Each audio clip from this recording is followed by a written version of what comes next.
Thank you, Madam Toastmaster.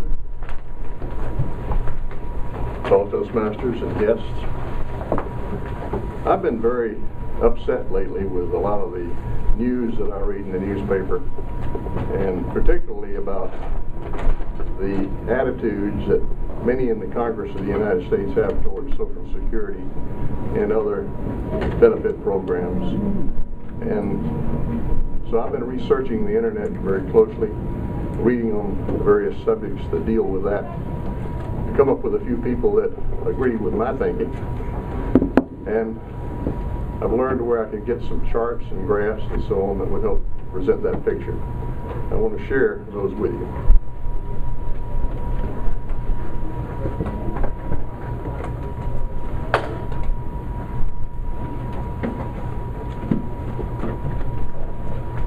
First of all, we hear a lot about the debt, the gross federal debt. This chart was produced by, I have it written down here someplace, the Office of the Budget of the United States Government.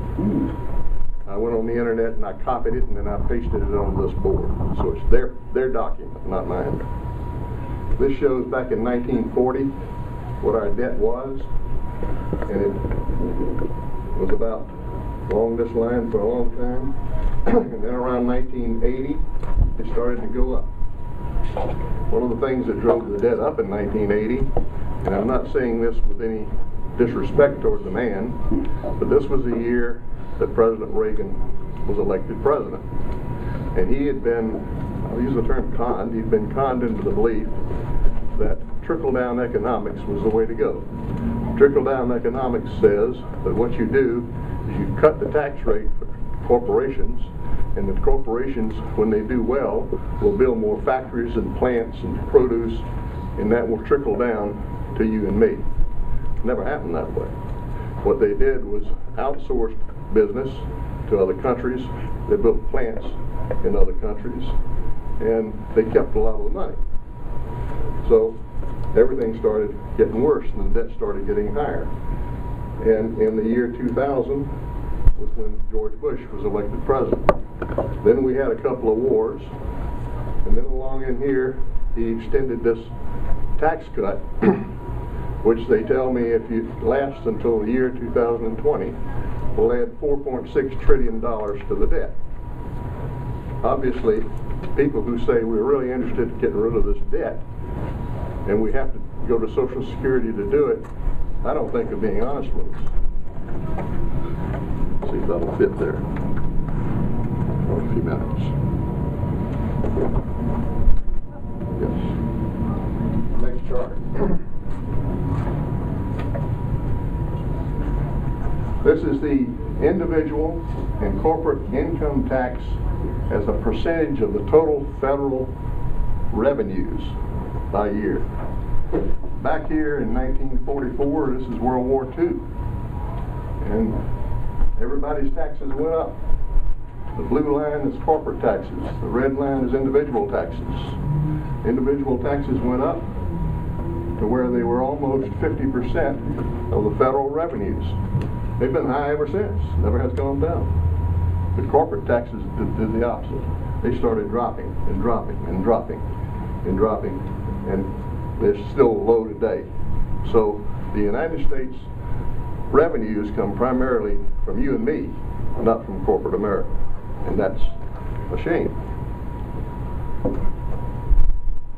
Next chart. That was right. Get where I'm going.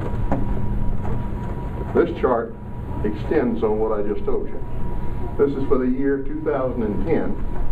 Individual taxpayers produced 33.7% of the federal funds. Corporate taxpayers produced 7.2. This big red amount over here is borrowing. We borrow a lot of money. There's a lot of discussion about the deficit. What is the deficit?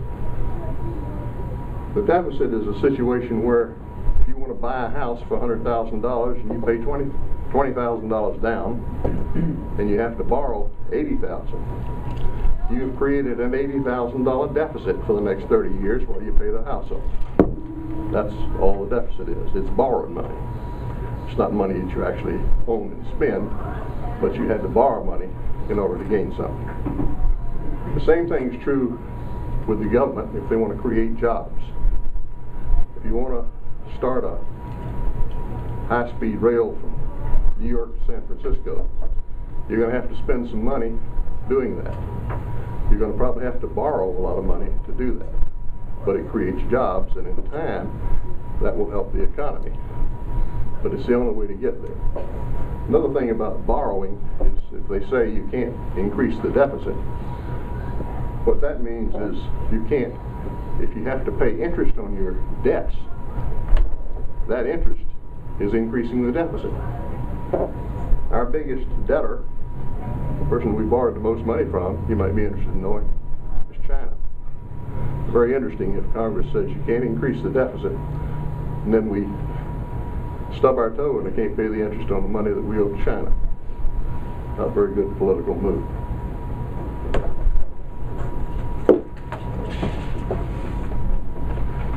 Here is really the icing on the cake.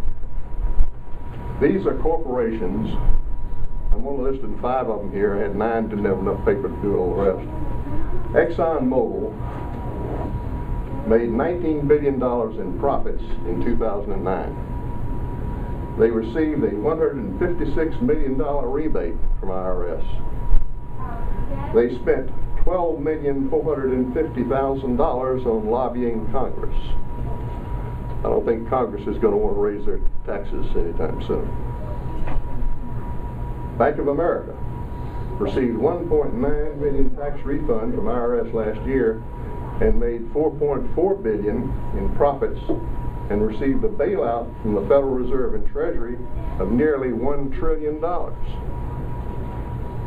They also spent $3,980,000 on lobbying in 2010 and paying taxes.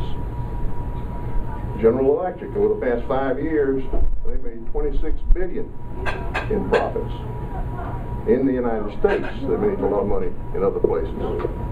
They received a $4.1 billion refund from the IRS and spent $39,290,000 on lobbying the Congress of the United States. The more I read this, the more it appears to me that the Congress of the United States has legalized graft. They've legalized the payoff. They made it legal for these corporations to get into their pockets.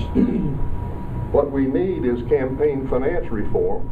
We had some of that, and I think the Supreme Court didn't like the way we did it, so they nullified it. But we need to go back at it.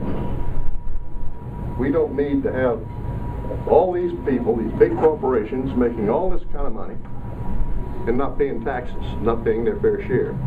It should not all be on the backs of the individual taxpayer. A few notes here. $135 billion was paid in compensation to 25 Wall Street firms in 2010. In addition to the $700 billion in bailouts, $9 trillion was distributed by the Federal Reserve in loans to major banks and Wall Street firms. 44 million Americans are on food stamps. More than 25 million Americans are now jobless or unemployed. 25% of our nation's children live in poverty, and this isn't right.